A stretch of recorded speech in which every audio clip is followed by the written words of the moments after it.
سنت مؤکدہ چھوڑنے سے بالکل گناہ ہوتا ہے، اس کا درجہ تو فرض اور واجب کے بعد ہے، اور جب آدمی سنت چھوڑنے کا عادی بن جائے نا پھر وہ فرض بھی چھوڑ دیتا ہے۔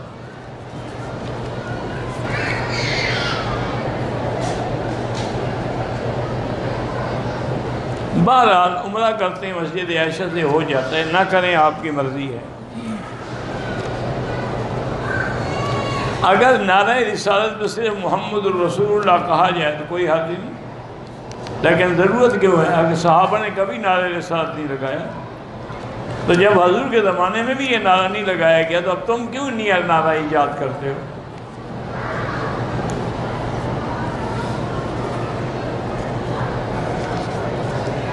تین 300 مرتبہ ہم سورۃ اخلاص پڑھیں، انشاءاللہ اللہ پاک جنت میں گھر دیں گے۔ اگر ہم سورۃ یاسین پڑھیں گے حرم میں تو باقی ایک لاکھ کا ثواب ملے گا۔ علی رضا سعودیہ میں رہتے ہیں، اللہ ان کی پریشانیاں دور کرے۔ بہرحال جو لوگ نماز میں امام کے آگے ہوں گے ان کی نماز نہیں ہوگی۔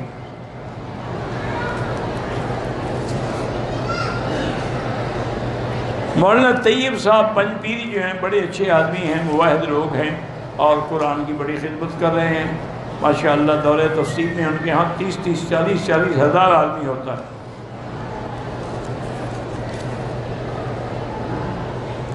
ایک عمرے کے بعد دوسرا عمرہ فوراً کر سکتے ہیں، لیکن بہتر یہ ہے کہ طواف زیادہ کرو اور عمرے کے درمیان وقفہ دو تاکہ کچھ بال نکل آئے۔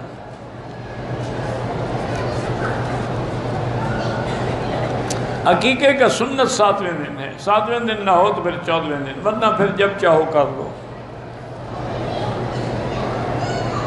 ظہر اصل میں آہستہ نماز پڑھی جاتی ہے تاکہ اللہ یہ فرماتے بندوں کو بتانا چاہتے ہیں کہ تم زور سے پڑھو تو میں سنتا ہوں اور آہستہ پڑھو تو میں سنتا ہوں۔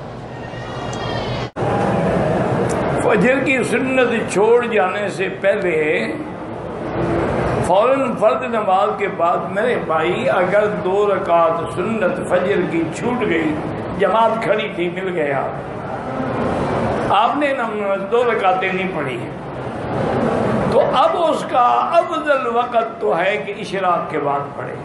پہلی بات یہ یاد رکھیں کہ سنت کی تو اصل میں قضا ہوتی نہیں، قضا تو فرض اور واجب کی ہوتی ہے، سنت کی تو قضا نہیں ہے۔ اگر قضا نہیں بھی پڑے گا تو کوئی حرج نہیں، لیکن چونکہ یہ 2 رکعت سنت حضور پاک کو محبوب ہیں کہ آپ نے فرمایا کہ خیر من الدنیا وما فیہا، اگر اللہ مجھے ساری دنیا کی بادشاہت دے دے اس سے یہ 2 رکعت کی مجھے زیادہ خوشی ہوتی، اس لیے علماء نے لکھا کہ حضور کی محبوب سنت قضا کو، ورنہ سنت کی تو قضا ہوتی ہی نہیں۔